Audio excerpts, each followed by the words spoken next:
Pemandangan tidak biasa yang menyentuh hati para honorer membawa balita mereka ikut serta dalam audensi di kantor Bupati Mukomuko demi memperjuangkan kejelasan nasib orang tua mereka. Ini sungguh miris dan menunjukkan betapa besarnya perjuangan yang dilakukan oleh para honorer untuk mendapatkan kepastian status masa depan sebagai tenaga honorer R4. Para honorer berharap Bupati dapat merasakan keresahan nasib honorer dan Bupati dapat mencari solusi agar nasib status honorer lebih jelas.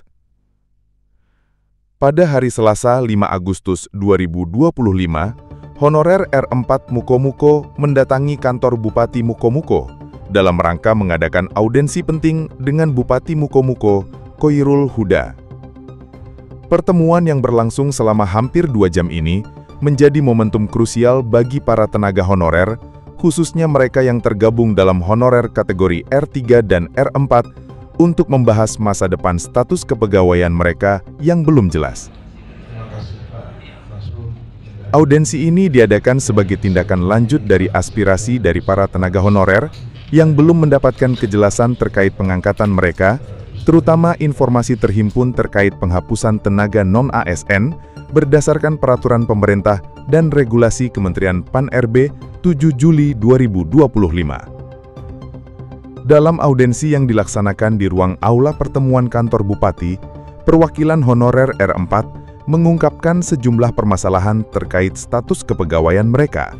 Di antaranya ketidakpastian antara status kerja penuh waktu dan paruh waktu, jam kerja dan beban tugas yang mereka emban tidak diimbangi dengan kejelasan hak dan kepastian untuk kedepannya.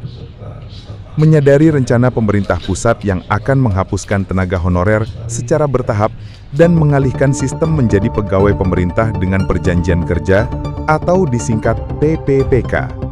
Ketidakpastian ini telah menciptakan kekhawatiran yang mendalam di kalangan para honorer.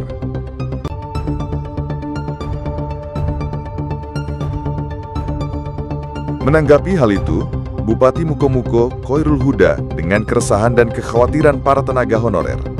Bupati menegaskan bahwa kebijakan harus sesuai dengan peraturan perundang-undangan yang berlaku, sehingga memastikan bahwa setiap langkah yang diambil tetap berada dalam koridor hukum yang sah.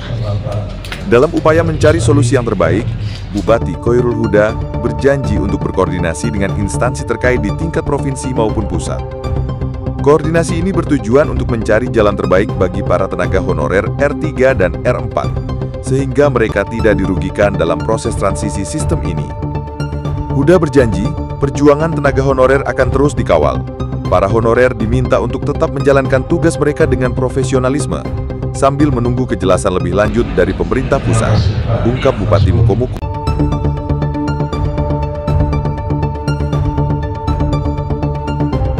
Hidayat IPK.com melaporkan.